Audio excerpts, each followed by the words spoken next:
I am Finn Campman. I am so glad that you're all here. It's really amazing to be in our library with these people. I think it's really important that we take a moment and sort of thank our generous festival sponsors, who's Brattleboro Community Television, Jenny Altschuler and Barry Green, Elizabeth Catlin, Family Trust, the Vermont Humanities Council, and poets and writers. And we would also like to thank all the advertisers, and we really encourage you to support those people who are supporting us. The festival is run entirely by volunteers and has very real expenses. So we encourage you to make a donation. There's boxes with which you can donate into, and there's also a QR code, and you can then donate through the website. Take a moment to silence your mobile devices. Although you are encouraged, if you're so inclined, to take some photographs and share them on social media. If your phones go off, so help me God. I'm kidding. It's my mother. This is not Carnegie Hall. I think the format for the morning will be that we'll hear a little bit from both of our authors, and then there'll be a chance for them to have a little bit of dialogue and talk to each other about things that are important to them, and then there should be some time also for some questions. There's a weathered generosity, I would say, to our state that pulls our writers to us, and sometimes just for a precious moment, like for a moment, and also sometimes they've always been here. But Makenna Goodman has been here for almost 2 decades now, and she's home. Yeah. And so she's profoundly aware of the sort of strange balance between the beauty that we have in our state and also the horror that also is intrinsic, and the torn of an empty branch and maybe the juice of a July afternoon. And the privilege with which our rural vistas are imbued. We are so lucky to be here, but that is a privilege in some ways. And the abandon to which we lose ourselves in the rural condition. She offers us a gaze into other worlds while reminding us that it's sometimes very hard to look at ourselves. She asks, how are we to learn to live with our deep hypocrisies? How are we to do that? And I think that your writing often sort of has an array of driving questions with a lot of real humor, right, through your fiction, that allows these questions and contradictions to be examined really honestly, and perhaps poses the possibility of grace. So you're the author of Shame, The Shame, and also your new novel that I hope you'll read from. And it has written for many periodicals and journals, including the New York Review of Books, the Los Angeles Review of Books. I love saying this next sentence because it's a great list. She has spent many years bringing the words, and these are her words, of gardeners, horticulturists, artists, farmers, essayists, cultural critics, designers, scientists, composters, seed savers, foragers, and fermenters to life with her editorial eye.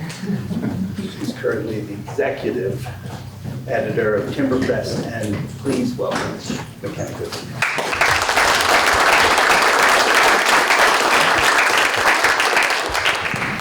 Hi, thank you so much. And then Peter's going to get introduced next. So that's how we're going to do it. My new novel, Helen of Nowhere, is what I'm going to read from. And I'll just say a little bit about it quickly, and then I'm going to read for like a little bit, just a few minutes, and then hand it over, and then we'll move on to Peter, whatever. Okay, so this book takes place over the course of one night. Actually, my first book, The Shame, also takes place over the course of one night. In some way, they're like a diptych in my mind, I've realized. And it's essentially about a man who's midlife, and he's been cast out of his own life. He finds himself, his wife has left him. He lives in the city. He's lost his job sooner than he would have liked. And he is sort of fleeing the city. He drives all day. He arrives in the rural north in an empty hand-built house that he's looking to purchase. And the book is actually in 6 acts, and it consists of a long conversation with the realtor about the merits of the house, the owner of the house, whose name is Helen, and the promise of this new life that he could have in the house. And weird things sort of start to happen, and the day gets a lot longer and unexpected. And there's a transformation. Sponsored by Zillow, shall I say. No, so, okay, where's my page? Hold on.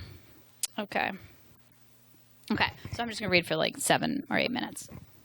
And this is actually like 2/3 of the way into the book, and it is a conversation that the man is having with Helen, who does make an appearance, the owner of the house. So, when you live here, you'll have community, and you'll think they're different than your colleagues, but they're not different. They're all the same. There's a pond, right down the hill. When you live here, you'll have to ask yourself, will you share it with the neighbors? For example, I told one of my neighbors that her son should use my pond on hot days.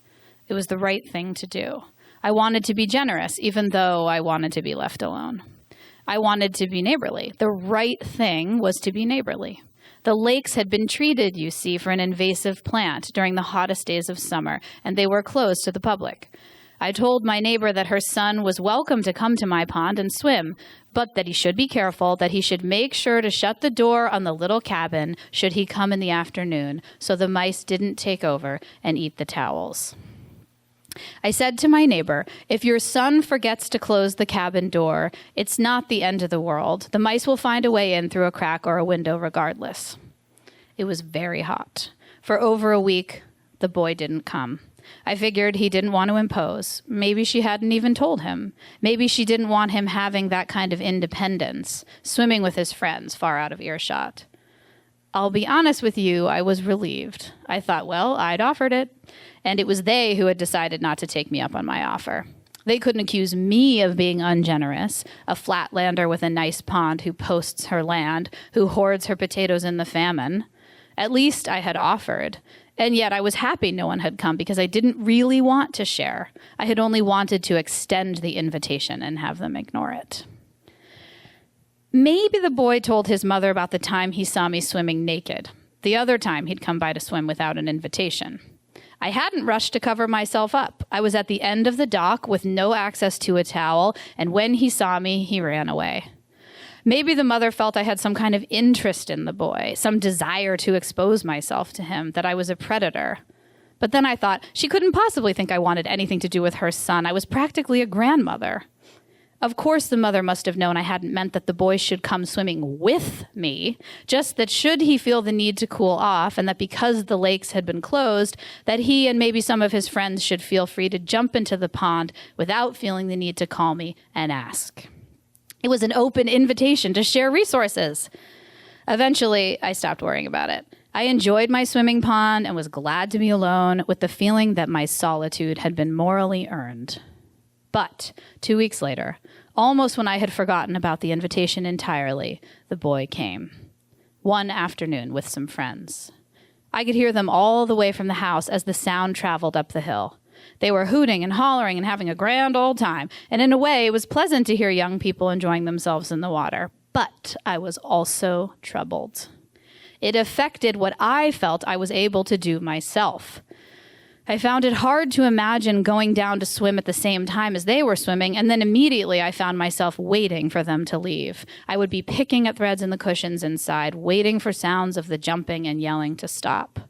When there was a break in sound, I would be relieved. Maybe they had gone.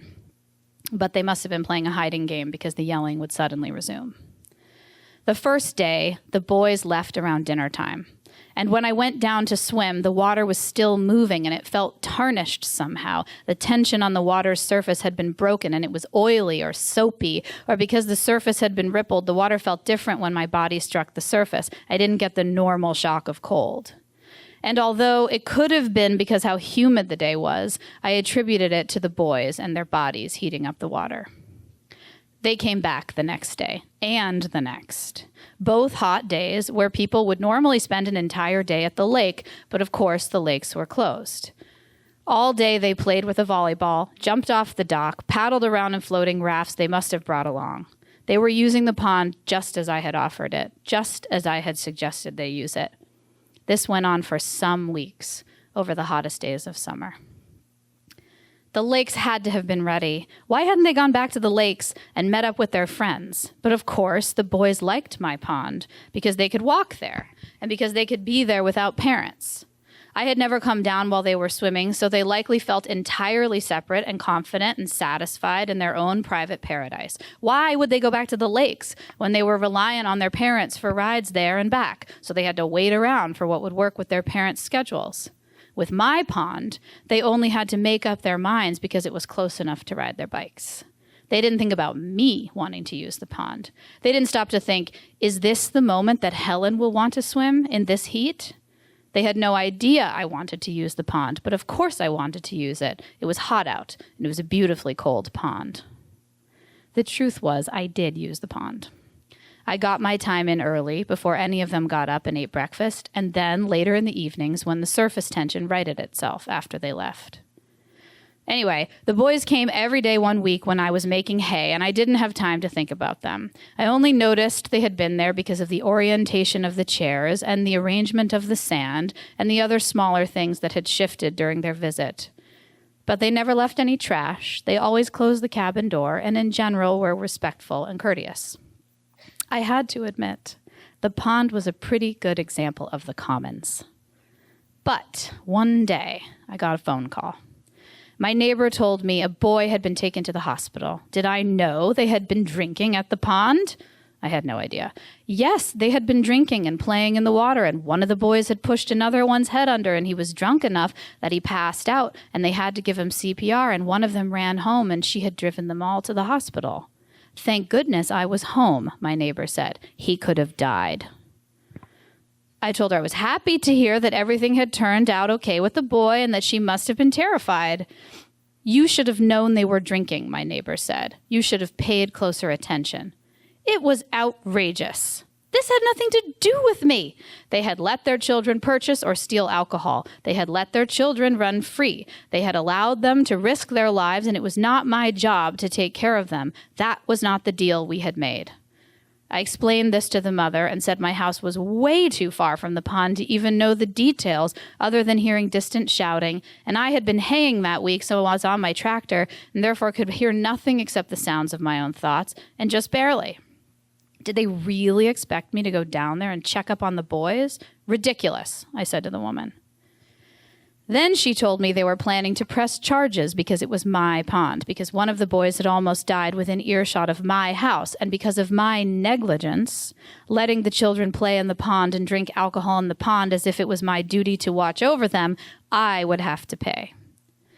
I said I couldn't be held responsible for them swimming, and I had assumed their parents were okay with it. I had invited the boy through you, I said to her, his mother. I was furious, and for a second I thought about moving. Can you imagine? I called another of the mothers, but she agreed with the first one, that I had risked the boy's life, that because of my negligence, they used that word again, a child was nearly killed.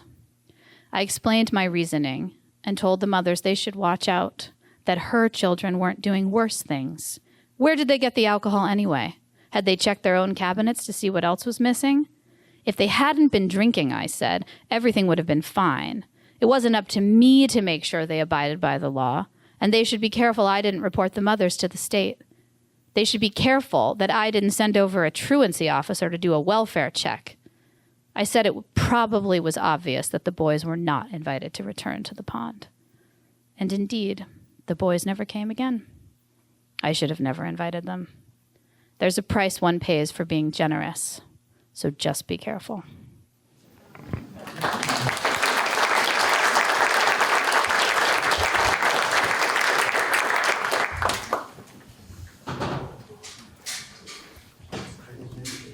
one other person, Peter Mendelsund, longtime friend, longtime visitor to this part of the world. Visitor is an ugly word. Sorry. What do you I don't know, like semi-denizen? Semi-denizen. Which is also a very ugly series of words, but it describes it better. Most people in Vermont don't think that this is my home either, so. As you can see, Well, we have if not. McKenna accepts visitor, I accept visitor. We haven't completely captured Peter yet, but I know you do feel drawn. Yeah, this was so you had more room. I'm going to pace. Like, Yeah, okay. but I do know you feel sort of drawn to this place. Yes. And we are thankful for that. And even when you're in New York City, I imagine you and you're wandering the meadows, only it's like filled with the books that cover your apartment, and you're stalking like your wild cats, Pickles, and Heidi. Yeah. Yeah. And releasing Shostakovich from the ancient Mason and Hamlet. Yeah. This is all a lead up to what I'm going to say. Oh, Okay. And, right, but often that does go floating out the window, you know, on the Upper West Side. And I feel like somehow should be happening here in Vermont, and it often has. Peter has forever been circling, I would say, the mystery, and has explored many ways or avenues to get to its center. His love and passion and gift for classical music, the complex history and manner in which we explore ideas, the graphic alchemy of design and the bold brush and scraper of your paintings, and of course through your words. He has a profound awareness of the modes of literature, and they have informed the voices in his fiction, and has allowed him to offer insights into the worlds of reading and design. Somehow I always feel like Peter's characters, as they sort of unveil their stories, are uncovering secrets both about themselves as characters, but also about the very nature of language. Peter's the author of a number of novels, including his current book, Weepers, and The Delivery, which is amazing, you should read that, and Same as well, a memoir, not The Exhibitionist, but Exhibitionist, several books on design, and a nonfiction work, What We See When We Read. He's currently the executive creative director of The Atlantic, and we are really glad you're here. Thanks, Vinny. Thank you. Can you all hear me okay? Finn's literally my oldest friend. We've known each other since we were babies, so this is bizarre in the extreme and a little like attending my own funeral. I was literally just thinking that. Yeah. It feels like a eulogy. I'm sure Lisa. For both of us. My sister Lisa's in the audience. I'm sure it's as awkward for her as it is for me and Finn. Hi, Lisa. Yes, exactly. Right.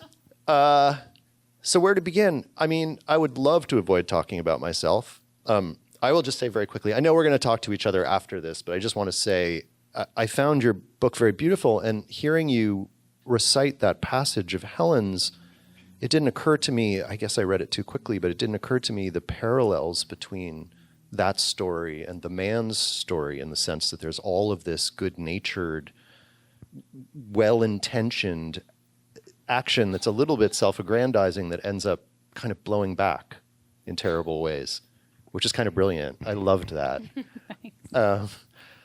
So I have written this novel called Weepers.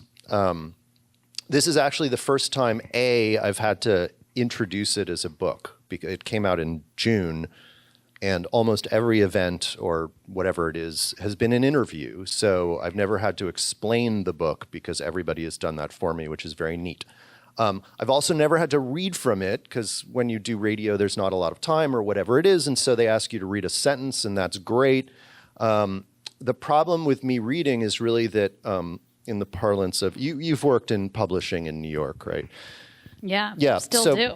You still do, right? You But are remotely. Yes. You know. Did you ever work for the Big Five? I currently work for the Big Five. Oh, God damn it. But a small imprint that's owned by the that's Big okay. Five. You're But yes, I did. I have worked for Yeah, them. you're I know it all. shielded from, but you will recognize this I've language. signed an NDA. But you will, okay, that's great. You will recognize the fact that there's certain kinds of things that publishers say in order to sell books to unwitting readers. This book is very quote unquote voicey, which is a problem in terms of reading because, and why should authors have to be forced to read? We've already done our work. But the problem really here is that this book is narrated by this old, decrepit cowboy named Ed, who writes in this vernacular that is not mine. It's completely appropriated. Don't at me. But it just does, in fact, mean that when I read, I don't know whether I'm going to do the accent. I think I'll probably find something sort of in between. Anyway, the book, its origins are, take a look around us at this particular moment. And by this particular moment, I don't mean today. I mean the last 20, 30 years, however long you want to put it. Really the 21st century. And as somebody that has in my past done a lot of reading that goes back to the 16th century, 17th century, I find that, every century or episteme, I guess, tends to have like a principal affect or emotion, right? I mean, the 19th century are like the big demonstrative sorrows and the huge rhapsodic joys. And, 20th is Auden's Age of Anxiety, right? So where are we in the 21st century? And again, if I say look around you, my sense is that we're living in a time of what I call anger and anhedonia. In other words, I mean, anger, I think, is pretty obvious. Like we're living in an age of rage. Sorry, that wasn't supposed to rhyme. That's awkward. But also anesthesia. I think there's a big question about how we all. Sorry, I have to be conscious of time. Again, I've never done this before for this book. Am I? Yeah, just go. Okay, just reach across the table and slap me hard if it goes too long.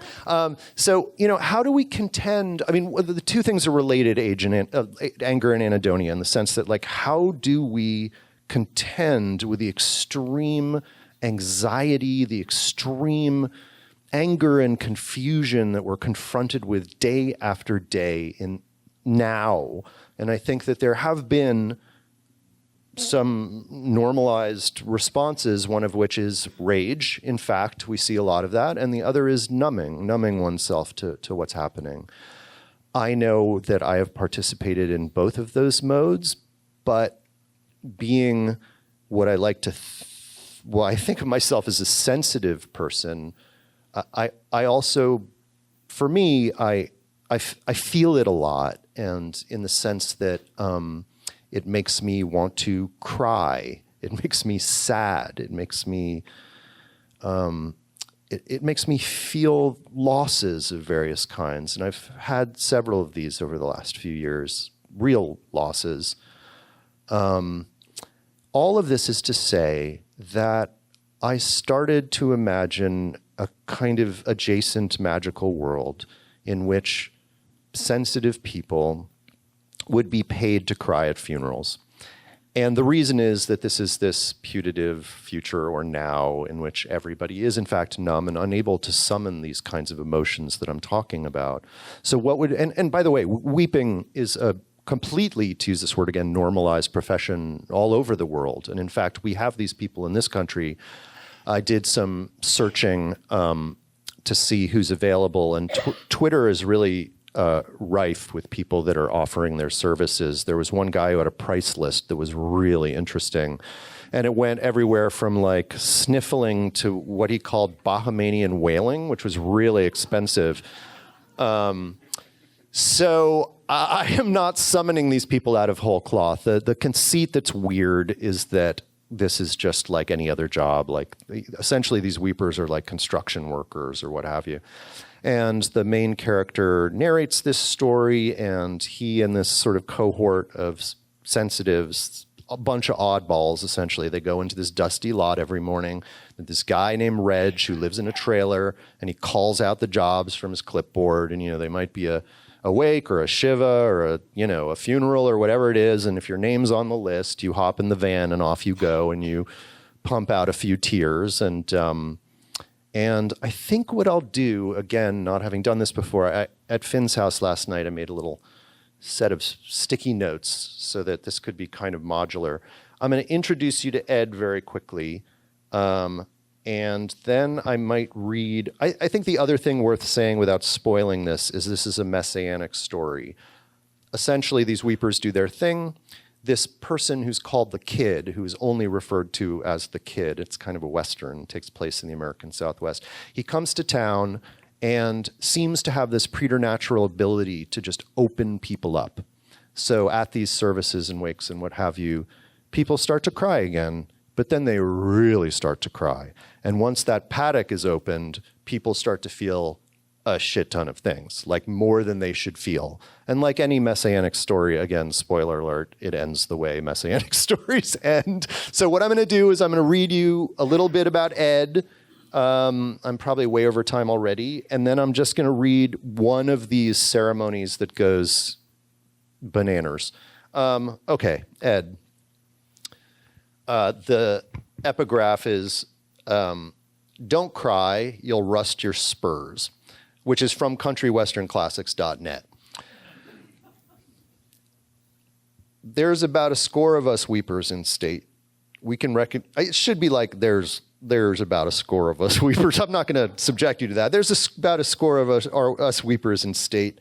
We can recognize a person who works our line from a mile's distance, same as, so I understand it, Masons or vets or men who have sex with men can recognize one another. He's a reconstructed old man, so don't worry about it. It's just obvious to those who are similar. Like there's no secret sign that we throw, at least none I know of, but there is a sign deep in me and all of us, inscribed by God, so rooted and so indelible that it pretty much throws itself. And spotting what is out there, tallying up the numbers, our local Union 302 is pretty much it, at least around here, and we are the last of the dodo. You'd think we'd be more.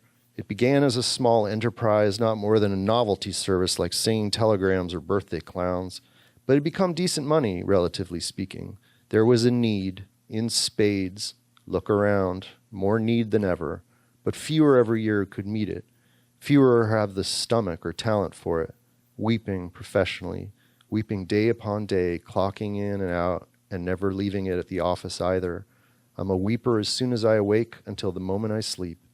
For a long time, I kept hoping my disposition might liquefy right out of me like so much earwax, or burrow free like a kidney stone. But every sunrise, there I am again, same as before, up with the light. I got in the habit of waking early long before I wept back when I tended horses. Though now I could, if I wanted, I'd have a stay here in my narrow bed, not being so hard up as to need early work. So I stir there, spavined and dumb, until I roll up, make a Sanka, smoke at the fold-out table, blink, smack my lips, ash, extend a leg, retract it, scratch the back of my neck, etc. I don't get the paper, so it's mostly staring at nothing, biding my time, watch the patch of light migrate across the slowly blanching wall, framing a stain or a crack, occasionally burnishing a centipede, sitting till some internal chime tells me to stand. Might as well. Go to the sink, wring out my cup till she squeaks, get dressed, always the same. I have appearances to keep up, being the cowboy of our group, so there are the affectations, the hat, the boots, but also that silver and turquoise clasped idiot string around my neck, which I'm perversely attached to for sentimental reasons, as it belonged to my asshole dad, though as such feels occasionally like a noose. And let it be said that one can be nostalgic even for one's old torments, and anything, even the knife in one's own back, can serve as the wrong-headed memento of an unshakable backstory. Jacket-wise, it's the old but still fairly spiffy boot-stitched number, black. I admit that I look like a spat-out country western dickweed, and hell, even my sneeze has a drawl to it, but I long since ceased to give a shit, and so no use for my mirror either. Then there's nothing for it but out. A stop in the doorframe, narrow my eyes. The world is unchanged by the passage of night as I was, and I'm once again surprised by that, thinking, oh, hey, yeah, there's where we're at, like I'm opening a book I put down in a doze. Hello, then, to the mobile homes, the red dirt, the endless scrub, peopled with cactus. Hello to the yapping Scotties from the unit next door, the adobes up ridge, the propane tanks, the bright freeway leveling the horizon.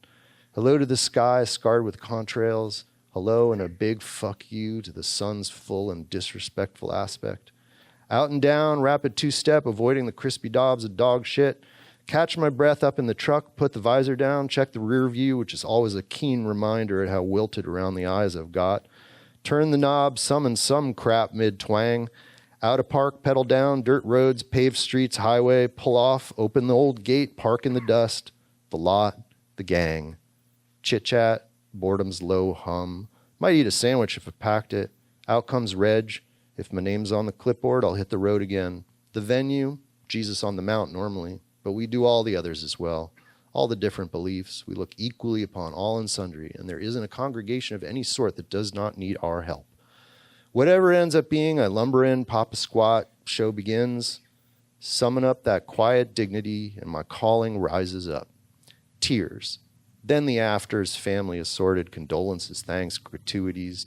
Then the afters, in the dark, yeasty corners of the crown. Later, I'll wobble back to the truck. Chantal then sometimes. That's his girlfriend. Or home again, high hole silver, and then I'm out. I wake again to the same role, playing it over and over, more or less same audience. And those are the facts on the ground. And you'd think it'd be on automatic, but always atop this, there's just me questioning each and every circumstance and step. For instance, why Scotties? Why the brown cigarettes? Why trailers, gas pumps, skies, pews, chaparral? Why tears, and why do they go down rather than out and up? Why, I say to the dry breeze distributing the heat to the hard-to-reach corners, why do I rub up against the grain of the world like a bow does a fiddle? This is true weeper stuff here, folks, as I imagine most take things on faith.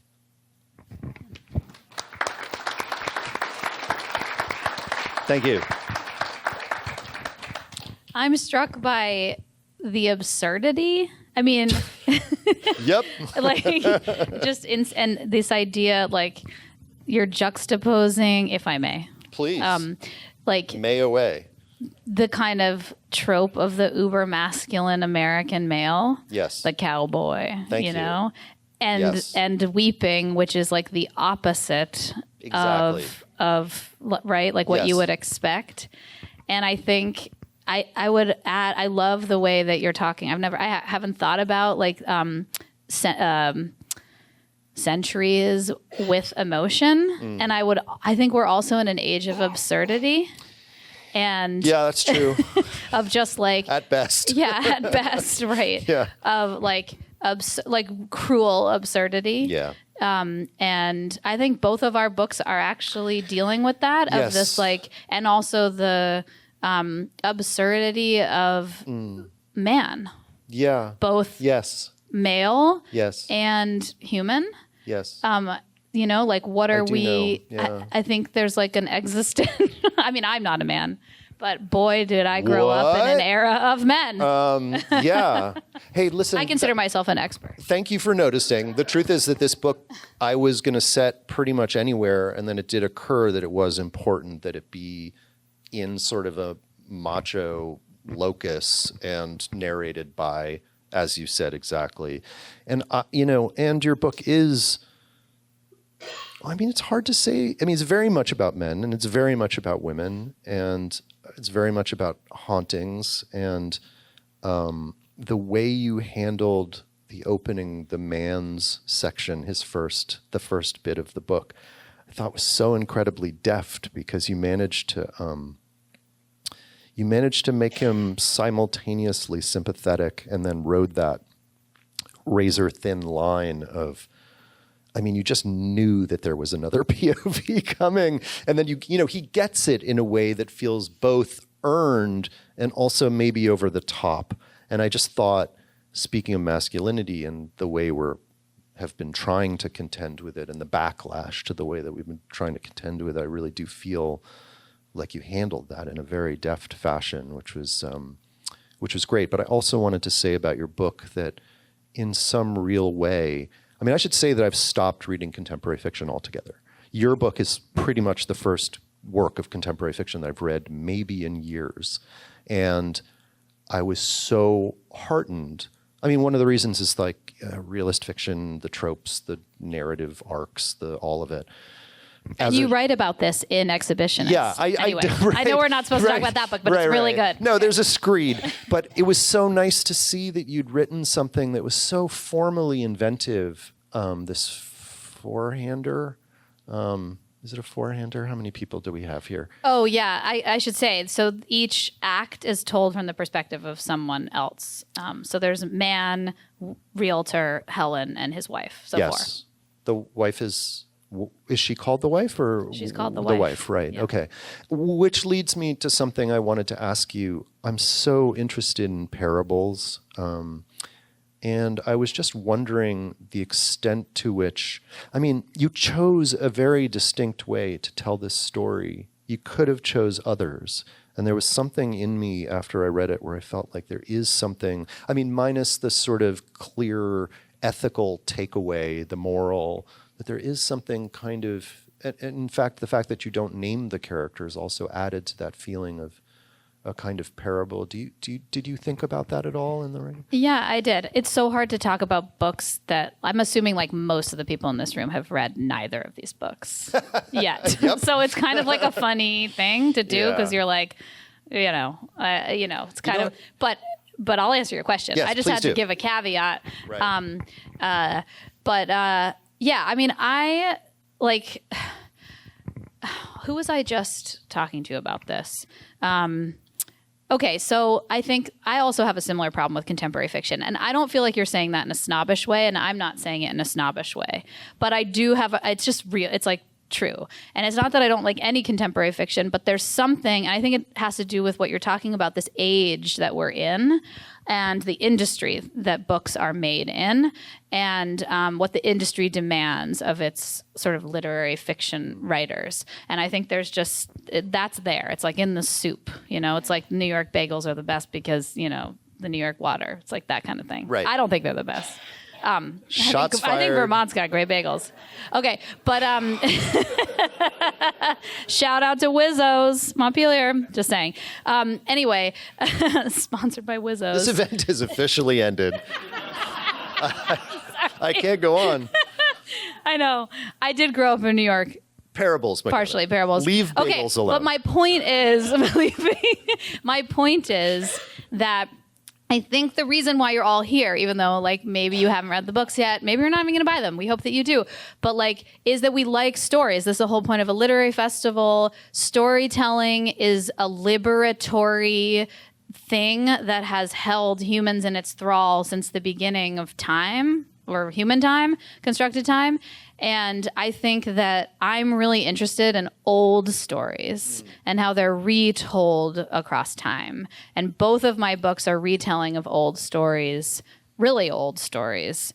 Because I think that like my first book, The Shame, was a retelling of a classical Greek myth, the Eros and Psyche myth, layered with other things. This one, and loose as can be, like, don't at me. Like, I'm definitely no scholar, of these things. But Helen of Nowhere is a loose retelling of various stories, Plato's Symposium being one of them. And I'm just interested in the questions that humans keep asking over and over and over again, but in the language of their particular time, and how we haven't quite figured it out yet, being human. Right? And I think that's fascinating. And I feel like art is the mechanism to access that unanswerable question in a way that philosophy is too, but philosophy is so impenetrable to most people, even philosophy scholars. More shots fired. But anyway, I just feel like, sorry, are you a philosophy scholar? I'm a philosophy snob. And a bagel snob. A philosophy and bagel snob. Yes, those are my and two. a man. Those are my two things. You're done. That's my brand. My brand is philosophy snob and bagel idiot. Continue. Anyway, I like the pair, and you do this too, and you've talked about this, and your book is in a way like you're creating a parable of like what. It's the book of Matthew. Yeah, exactly. Yeah. Okay, so what could. When we take something that like a large group of people have experienced or read or is embedded in the social consciousness to such a degree that even if we haven't read it, it's in us somehow, us, define that as you will, but the Bible, classical, Roman philosophy, Greek philosophy, whether or not we've read Aristotle has informed our politics or the way government works. So I'm interested in that. It's like, how can I learn from these? I read Plato's Symposium and I was like, dang, like, hey, this is wild. Yeah. Like, whoa, this is a like wild time. And how are these questions of the fundamentals continuing to be retold? So I'm interested in that. Yeah. And also, I think people should feel entertained. I do believe that Yes. like it's okay to read a book. Like I don't only read like complicated, just like really heady stuff, because that stuff annoys me too. Yeah, okay. I think it's okay to be fast paced Yeah, and totally. have rhythm to your sentences. Yeah. And I think parables do that. Yeah. Anyway. And Yes. you do that. Well, I mean, this book is a black comedy, and I hope it's read that way. I hope that this sort of, the stuff that I introduced at the beginning is, it either gets in there or it doesn't. It's really just about this group of people. So yes, I agree, books should be readable. It took me a while to realize that books should be readable. I sort of grew up essentially as a writer in the public eye, which was super dumb. I should have figured it out first and then wrote my first novel. Didn't happen that way. Symposium's interesting. That didn't come to me, but I guess it makes a lot of sense as the like in the Symposium, it's like the woman gets the last word, which is so appropriate. Yeah. It's like all these dudes thinking about the nature of love. And there's a lot about hermaphrodites in there too, which is very... In my book? No, in the Symposium. Oh, I was going to say, I was like, yeah. I mean, unless I misread your symbolism, Makenna, it seems love. very much about hermaphrodites. No, Well, the Symposium is truly weird. And it was very, I mean, again, I'm not a Plato scholar, but there's other things in there too. Yes. Like I think other people have said like, oh yeah, I mean, I've gotten very few reviews for this book because like long live independent publishers. It's a hard time right now. Yeah. But one reviewer was like, oh, it's a, great retelling of A Christmas Carol. And I was like, okay. I mean, that wasn't what I was trying to do, but okay. That person's in the wrong profession. And someone else was like, that is a lot. And someone else was like, oh yeah, it's, a retelling of the Iliad. And I was like, okay. I mean, I think but I think what's interesting about that is that we're trying, I think maybe everyone is layering stories on top of each other. Yeah. Like here you have the American Western that Yep. you're kind of and the book of Matthew, Right. you're like reclaiming and reframing for the age of rage. Yeah. I mean, and maybe to your point, like in some way, and this has been talked about endlessly in the history of literary criticism, but like in some ways they're all the same story. Like in some ways, like the story of the Jesus Yes. is a Western. It's like the stranger comes to town narrative. And your book is also, I mean, the Iliad, it's the Odyssey. I mean, come on. It's like somebody coming to a home that's occupied by a woman. Like the word Achilles is in the book. Right. Yes. And Helen, I mean, obviously Helen of Those are all chicks. blank. Yeah, well done. And also it is like, the story of the resident spirit, goes back.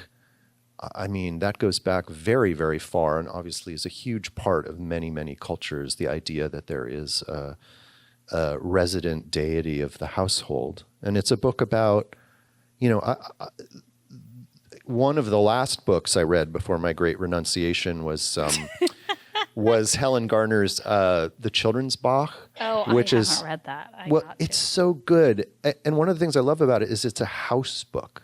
Like it's about this house in Melbourne. I mean, it's about this sort of like a constellation of characters, but they're all in and out of this sort of open-doored, beautiful house. And there is a genre, I think, about like the house novel, which is very, Howard's End, I guess. Mm-hmm. And I loved your book for that. And again, to your point, like maybe, I find it in a way kind of hopeful and not hopeful necessary, but like it warms my heart to think that there are only so many stories and that we are in fact just finding new angles.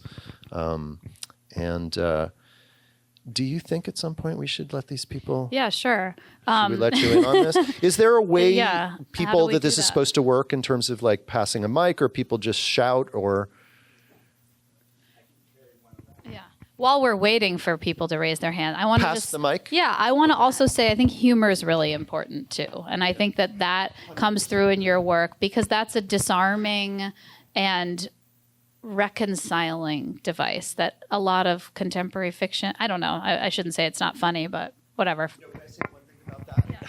Which is actually, I completely agree. And it's also like maybe the best weapon we have in our arsenal. Because I remember when Kamala laughed during the debate, I remember it was the most deflated I've ever seen the right in that moment.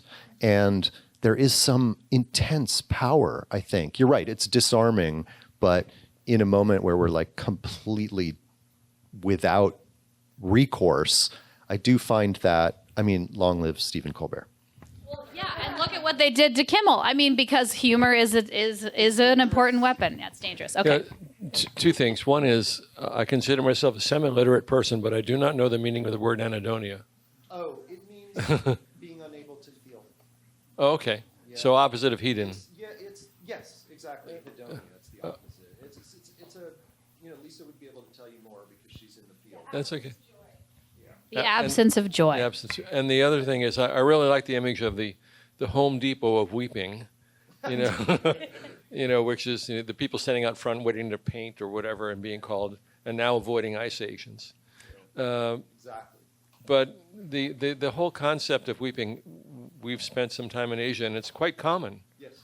You can hire people to come to your wedding. You can hire people to come to your funeral. You can hire people to do almost anything to express emotions that, for example, Japanese don't normally express openly. Yes. So that it's a fact, it's a new thing coming to the States, but it's been quite common around the world. Great piece by Elif Batuman in the New Yorker a while back. I don't know if you read that, but in Japan, it sort of covered people who you can hire to like fire an employee or tell your spouse you want a divorce or so anyway. Any non-confrontational thing. But why the Marlboro Man in reverse? I think what I was saying to Makenna is right, that I wanted this to be, and there, there's all kinds in this group. He's just the narrator. And I did feel like I needed someone that ran against type. I think if it was just, some bohemian painter in a garret, who's like has the galloping consumption, and I didn't want it to be the trope of like the sad wimpy like this guy. I want it to be like quintessential what we think of as like the in the symbology of American masculinity. And I know you didn't ask me this question, but I will say the man in my book is similarly a good man who has been deemed good for a long time and has now reached the end of the goodwill that has been sort of showered on him. And I think that is I think it's an interesting moment that we're in. I mean, I wrote this 4 years ago, so it was a different moment then, but it's still relevant, is like, how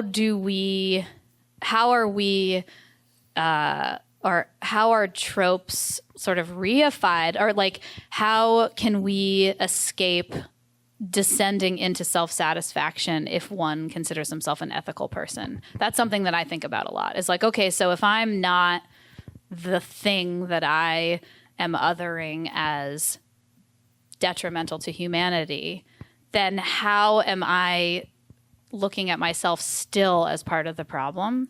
Because I think that's where we're at right now, is like you're in two teams, either those who think they're good and those who think they're bad, but truth is a construct, because what is good and bad, it all depends on who's in charge of the definitions. And right now, the people who are in charge of the definitions writ large are changing them to such a degree that they're like, it goes into the absurdity of like, how do you even know what's real anymore? And how does that affect your idea of self and of like making good in the world? So anyway, the man is he thought he was doing good, and turns out people didn't think so much. Anyway, that's why I love that you have the Marlboro Man as a narrator. Well, what's interesting, he's not someone I would think to when I was worship. reading The Man, I was thinking the word that kept bouncing around in my empty skull was ally, and the way in which the valence of that has been changed, right? It is now, do you know what I mean? Like ally is now seen as a word to describe someone that's performatively, say, a male who's performatively feminist, right? Yeah. And so there is that weird kind of, you can't quite get a handle on him in a way that I really thought was, I mean, I mean, both of us have been talking about the sad state of literary fiction, which is realist. Like it's just, that is what literary fiction, when we say that, that's what we're talking about. And Ursula K. Le Guin agreed. She said there's a lot of like, first person stuff happening. Yeah. Before she died. Anyway. But like, yeah, mimetic, realist, like the Victorian novel is still what everybody's writing essentially. And I have a place I'm going. I'm going there. Just stay with me. I'm getting to the place where I'm going to wrap up this sentence, which is that this is a very realist depiction. Like you are really describing the subtleties of how people are, which is not black and white. In fact, you should be kind of ally, not ally, self-consciously ally, like that. I think that makes for realism. And I will just say, this book being, I mean, at best, magic realism, this was excerpted in The Atlantic where I work, and the editor who did it managed to find only the realist portions of it and cobbled them together into what, I mean, if people read that and then think that they're going to think that I wrote a normal book. That's interesting. It's terrible. Questions? Anybody, don't be shy. Here.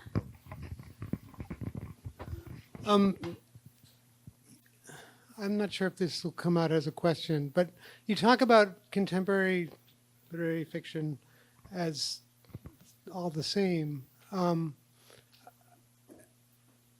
I've been reading like books in translation, Olga Tokarczuk from Poland, Yep. or Laszlo Krasnohorka, if I'm saying that correctly. Yeah, good job. We didn't mean everything is the same, for sure. We 'Cause sounded like I total hear- assholes. We're sorry. And we definitely didn't, keep Yeah. going. But We as a block would like to apologize. yeah.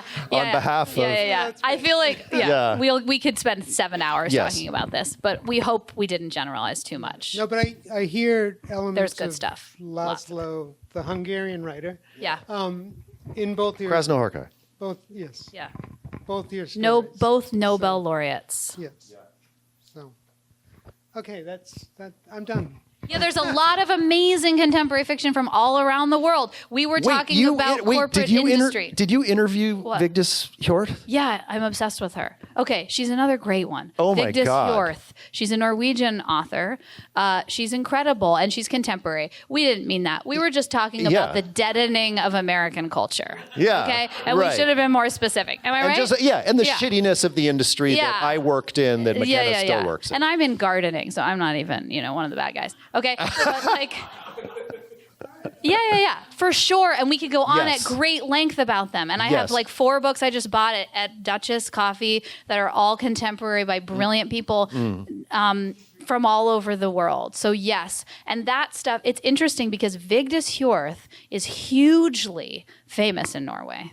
Yeah. She's published 30 books, and she's just barely becoming known in the U.S. Barely. There's so much that this industry can do, and there's great indie presses that are bringing out, and non-indie presses that are bringing out this translated stuff. So good. And Jan Fosse also Oh, yeah, similar place, different voice, but Yeah. also just translated by small presses. I mean, Yeah. the small presses There's are so doing much good stuff, for God's sure. work. I mean, your Yeah. New Directions. I think we were talking about like the great American novel right now, and like Yeah. the thing, the like bestseller, like blah blah blah. Like Yeah. yeah. We won't name names. Yeah, we were just being Yeah. pretentious. Yes. No. No. They're making a lot of money, and we're happy for them. Yeah. Big advances. More. Come on, people. You got something. Anything. I'll ask you a question of you. Oh, yeah, you should go. Yeah. I'm someone who cries a lot, so I kind of think of myself as like a spokesperson for people who cry, and there's just like so much stereotype against it. And I'm just curious, like when you were writing this Ooh, book, yeah. which is like, I haven't read it, so I don't know how you're treating it, but do you feel like you're liberating crying from its like cage in America especially, or do you feel like your book could have reinforced some stereotypes against it? Well, I think this comes back also to the sort of Marlboro Man question. Like the book is really about, and I was talking to, I can't remember, somebody here right before the event about my mom's death and about me doing a lot of crying when that happened and trying, not consciously, but that being a kind of, I've noticed like I I have an uncle who has a very, very hard time expressing emotion, but that there was some modeling taking place there, and that there's some door that gets opened when you do that. And when I wrote the book, I was in a very, very dangerous, severe depression, and I was crying inwardly and outwardly pretty much daily, constantly. And that's too much crying. But I do think that the part of the point is like, I mean, it seems so shallow to say destigmatize, right? But I have no problem being now, at the ripe age that I'm at, about being, for want of a better word, cheesily vulnerable. And I like to think that if I can do that in front of people, that it's, as long as people aren't really annoyed with me, that it does, in fact, provide some, it allows, it opens a door, like I said. So that's really what the book is trying to get at, if that answers your question. Also, collective grief. I think it's interesting to think about like how gender plays into the hugely. book, and how, I just read a really great contemporary novel by the Danish novelist Olga Raun. I haven't read her other work. I've just read this one. It's called The Wax Child, and it's about 17th century Danish witch burning. I feel like, weird women have been murdered for expressing emotion, whereas men who express vulnerability are often... Well, I think it's interesting that the Marlborough Man should be the introduction to this thing of like legitimate, like if the Marlborough Man's a weeper, then we can all get behind weeping as a society, and I just think that absurdism is it's just funny. It's like, and that I think it's not didactic. These are not books about hating men or hating things. It's like, how can we tap into, at least for me, like, anyway, you asked him the question. But I mean, let it also be said that, like it's such parlous territory to write in the voice of another gender, but you did such a good job, like really, honestly. And it's very brave to have it right, like as the first bookend, you know what I mean? Like start with man's voice. To start with man, I thought was really ballsy. You know what's funny is that in my first book was from the perspective of a woman, and everybody wanted to know about me. Yeah. Like, is the book about you? Like, is this auto fiction? Everyone's like, it's auto fiction. It's auto fiction. Like every other woman who has a woman narrator is auto fiction. And with this one, not one person has been like, talk to me about your life. And it's because it's from a perspective of a man. It's so there are women in there too, but it's interesting. And I like that because I'm like, I dare you. This book is definitely not about me, but it also is all about me because all art is all about the artist. Yeah. Anyway, it's just interesting how... Fiction, memoir, nonfiction, I'm older than you. I mean, when I was in school, it was like the heyday of postmodernism and deconstruction. And I do, in fact, think of these categories as like highly contested. I agree. The categories are so... Yeah. And I just want to say, your book Exhibitionist, not here right now, but a really interesting play with form. It looks like an artist monograph. It has 100 of your paintings that you did during COVID, during, a deep depression, and also journalistic sort of, I won't even call it a memoir, but like a diary that's like sort of interwoven with the monograph. Is so interesting to think about messing with form in that way. And then you're not a trained painter. No. And I'm so not a trained painter. I'm the opposite. There are people in this room, Finn, Lisa, there's a lot of people probably in this room who really know how to paint. But I think that's exciting for me as a writer too, because this is written almost like a play. There's no exposition, but I have no idea. The same thing, yeah. I don't know. I'm not a scholar in theater or anything like that. But I think when you're working in forms that you don't know about, you can free yourself into just expression and not intellectualism or some kind of like preconceived idea of what something should be or judging yourself against the greats. Oh. It's like, you're such a great classical pianist, it's like, but to do something like I make collage art, but I don't say it in public. I guess I just did, but I don't say it in public because I just do it. And I'm, just because I have no idea what I'm doing. And I think that's the exciting part about bending genre is I no, couldn't thank you, agree more. industry. You don't need to tell me what a novel is. Yeah, it's just like also the burden of expertise and the anxiety of influence. Like those are the two, like those for me are the things that get removed. And then all of a sudden you're in a sandbox. Yeah, exactly. You're a child. Yeah. And you're just there Yeah. eating sand. I think those are the perfect words to end on, unless there are other pressing questions. What do we think? I think it's a good time. Yeah. Okay, go eat some sand. Go get something. And go to Duchess Coffee and Antidote Books.